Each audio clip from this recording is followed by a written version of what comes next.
Hello guys, welcome to Pakistani honest reaction. तो कैसे हैं आप सब? उम्मीद है आप सब बढ़िया होंगे और मजे में होंगे। मेरा नाम है मुदस्सिर, मैं हूं मुबशिर। सो गाइस, वीडियो का टाइटल है why made in India army vehicles worrying Pakistan so much.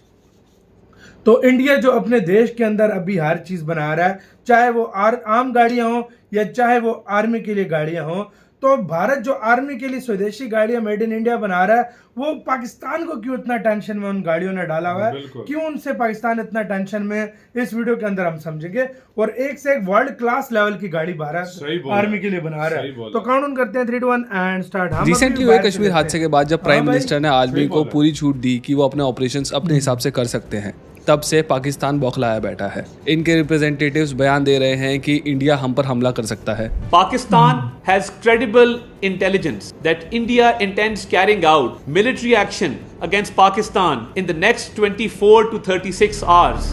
ये बॉर्डर से जुड़े हुए गांवों को खाली करवा रहे हैं और लिटरली जंग की तैयारियों में लगे हुए हैं। इवन दो पहलगाम हमले के बावजूद भी एक लंबे समय तक इंडियन आर्मी ने पाकिस्तान के ऊपर कोई भी सैन्य कार्रवाई नहीं करी थी, और इसीलिए मैं सोच रहा था कि भैया ये इतने डरे क्यों हुए हैं। लेकिन फिर 7 मई 2025 रात तकरीबन 1 बजे इंडिया ने पाकिस्तान के आतंकी अड्डों पर टारगेटेड एयर स्ट्राइक्स करी, जिसमें कई आतंकी ढेर हो गए। और तब मुझे समझ में आया कि ये इतना ज़्यादा इसलिए डर रहे थे क्योंकि इनको भी पता है कि इनके पास जो Chinese made air defence system है वो किसी भी तरीके के हमले को रोक नहीं पाया, वो भी तब जब इसको बहुत ही ज़्यादा हाईटेक क्लेम किया जा रहा था।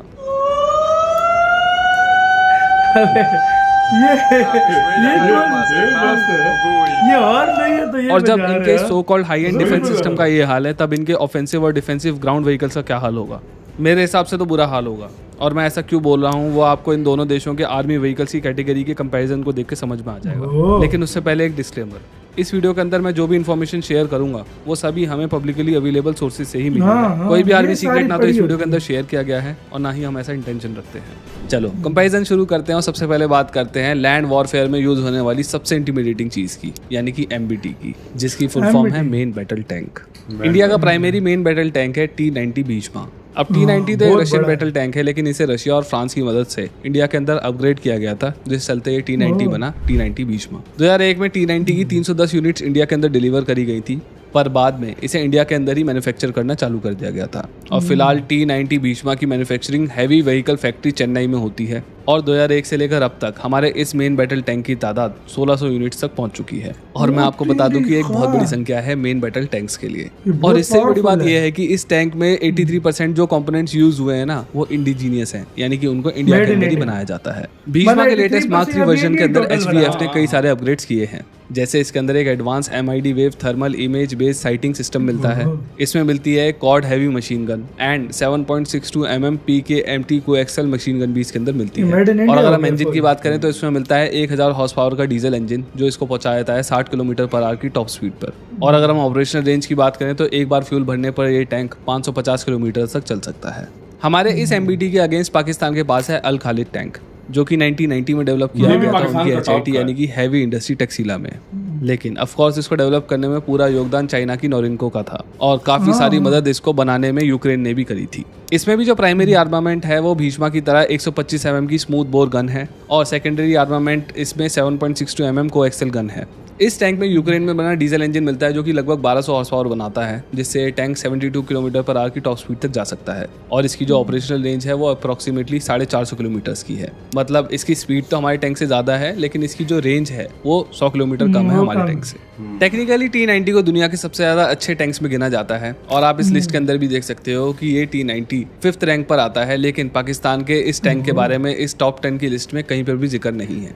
तो क्वालिटी में तो हम पाक के टैंक से आगे हैं ही, लेकिन अगर हम क्वांटिटी की बात करें तो उसमें भी बहुत ज़्यादा आगे हैं, क्योंकि भारत के पास टोटल ऐसे 1300 टैंक्स हैं, वहीं पाकिस्तान के पास सिर्फ 750 अल खालिद टैंक्स हैं, यानी कि हमारे पास इनसे लगभग 2 गुने और ज़्यादा एडवांस टैंक्स हैं। इसके बाद जो इंडिया के पास दूसरा सबसे ज़्यादा पावरफुल मेन बैटल टैंक है वो है अर्जुन Mark 1A, जो कि पूरी तरीके से इंडिया के अंदर ही डेवलप किया गया था। इसमें आती है 120 mm की राइफल मेन गन, जिसको इंडिया के अंदर ही डेवलप किया गया था। उसके साथ ही 1 PKT 7.62 mm की कोएक्सियल मशीन गन एंड एक NSVT 12.7 mm की मशीन गन। ये चलता है एक 1400 हॉर्स पावर के डीजल इंजन पे, जो कि इसको पहुंचा सकता है 70 km/h की टॉप स्पीड पर।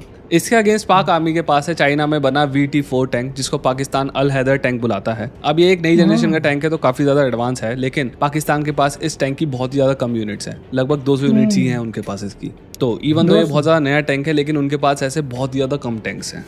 इसके अलावा हमारे पास है रशियन मेड T-72 टैंक्स, जो कि पुराने तो बेशक हैं, लेकिन इन्होंने अपना लोहा कई जंगों में मनवा रखा है और टाइम टू टाइम इसको अपग्रेड भी किया गया है। वहीं इसके बदले में पाकिस्तान आर्मी के पास है चाइनीज मेड टाइप 59 टैंक्स, जिन्हें वो अल ज़रार बुलाते हैं। और ये जो टैंक है ये 1959 में बनाया गया था चाइना के अंदर, यानी कि ये बहुत ही ज्यादा पुराना टैंक है। अब अगर हम टोटल नंबर ऑफ टैंक्स को कंपेयर करें तो इंडिया के पास 124 अर्जुन मार्क 1 और मार्क 1A टैंक्स हैं, 1300 से ज्यादा टैंक्स हैं हमारे पास T-90 भीष्मा, और 2418 T-72 अजय टैंक्स हैं हमारे पास, यानी कि हमारे पास लगभग 3840 टैंक्स हैं। वहीं अगर हम पाकिस्तान की बात करें तो इनके पास 750 अल खालिद टैंक्स हैं, 500 अल ज़रार टैंक्स हैं और 200 अल हैदर टैंक्स हैं, और इनके पास 320 T-80U टैंक्स भी हैं। इनके पास कुछ पुराने चाइनीज टाइप 65 टैंक्स भी हैं जो कि 60 के दशक में बने थे, और टाइप 85 टैंक्स भी हैं जो कि 80s में बने थे। और जो सभी सोर्स हमें इंटरनेट पे मिले हैं उनके हिसाब से पाकिस्तान के पास लगभग 1170 MBTs हैं, यानी कि मेन बैटल टैंक्स हैं। यानी इनके पास इंडिया से लगभग 3 गुना कम टैंक्स हैं, और उसमें भी जो टैंक्स इनके पास हैं वो आउटडेटेड हैं, वो भी उस एरा के टैंक्स जब चीन टेक्नोलॉजिकली रूस और यूएस जैसे देशों के सामने कहीं भी स्टैंड नहीं करता था। चलो अब टैंक्स पे तो बहुत बात हो गई है, अब अगली कैटेगरी पे बढ़ते हैं, यानी कि आर्मर्ड पर्सनल कैरियर्स और इन्फेंट्री फाइटिंग व्हीकल्स। पहले दोनों कैटेगरी के व्हीकल्स को थोड़ा सा जान लेते हैं कि आखिर ये हैं क्या। आर्मर्ड पर्सनल कैरियर एक आर्मर्ड व्हीकल होता है जो सैनिकों को सेफली बैटलफील्ड तक पहुंचाने का काम करता है। वहीं IFVs यानी कि इन्फेंट्री फाइटिंग व्हीकल्स का रोल भी लगभग APCs जैसा ही होता है, लेकिन इनमें यूजुअली आर्मर प्रोटेक्शन के साथ साथ ऑटोमेटिक गन्स और कभी कभी एंटी टैंक मिसाइल्स वगैरह भी लगी होती हैं। और इसीलिए IFVs का काम इन्फेंट्री यानी कि फुट सोल्जर्स को एनिमीज के क्लोज ले आकर उनको प्रोटेक्शन देना तो होता ही है, साथ ही साथ फायरिंग सपोर्ट भी प्रोवाइड करना होता है। अब वैसे तो दोनों ही देशों के पास कई तरीके के APC और IFVs हैं, पर हम यहाँ पर बस मेन और मोस्ट टेक्निकली एडवांस गाड़ियों की ही बात करेंगे जो कि दोनों देशों के पास हैं। पहले हम इंडिया से चालू करते हैं, क्योंकि हमारे पास है कल्याणी M4। ये एक 20 जैसी दिखने वाली गाड़ी 16,000 किलोग्राम की है और इसमें 8 आर्मी पर्सनल्स बैठ सकते हैं। यह आर्मर्ड व्हीकल लगभग 465 bhp की पावर प्रोड्यूस करता है और 1627 Nm का टॉर्क, जिसके चलते ये 4x4 व्हीकल लगभग 140 किलोमीटर तक की टॉप स्पीड पर जा सकता है। और उससे भी कमाल की बात यह है कि इतना बड़ा इंजन और इतना ज़्यादा वजन होने के बावजूद भी ये गाड़ी लगभग 800 किलोमीटर तक जा सकती है एक बार फ्यूल अप करने पर। कल्याणी M4 लगभग 10 किलोग्राम के TNT और 50 किलोग्राम के IED ब्लास्ट को आराम से झेल सकती है। Kalyani M4 Bharat forge limited द्वारा बनाई गई है और भारत फोर्ज अब तक इंडियन आर्मी को लगभग 126 M4 डिलीवर कर चुका है, जिसमें से 30 इंडिया ने UN पीस कीपिंग फोर्स को दे दी थी।